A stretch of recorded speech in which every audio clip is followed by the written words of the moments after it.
રાજ્યમાં ધીમી ગતિએ ચાલી રહેલા ચોમાસામાં દક્ષિણ ગુજરાતના વલસાડમાં સારો વરસાદ પડ્યો અને વલસાડમાં સૌથી વધુ 1.5 ઇંચ વરસાદ થતાં લોકો ખુશખુશાલ થઈ ગયા। વાતાવરણમાં સર્વત્ર ઠંડક પ્રસરી ગઈ। દક્ષિણ ગુજરાતના વિવિધ જિલ્લાઓમાં વરસાદ થવાથી ખેડૂતોમાં પણ ખુશાલી જોવા મળી।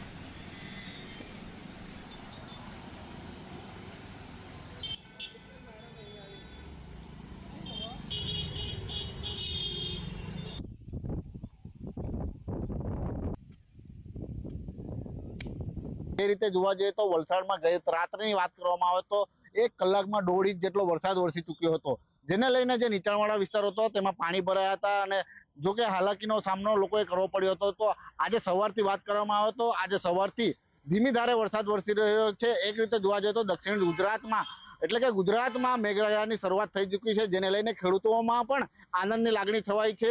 જે દક્ષિણ ગુજરાતમાં ડાંગરની ખેતી કરતા જે ખેડૂતો છે તેમણે વાવણીની શરૂઆત કરી દીધી છે। એટલે કે એક રીતે જોવા જઈએ તો ખેડૂતો અને લોકોએ વરસાદ સારી રીતે ચાલુ થતા લોકોએ રાહતની શ્વાસ લીધો છે। અંકુર પટેલ, દૂરદર્શન સમાચાર, વલસાડ।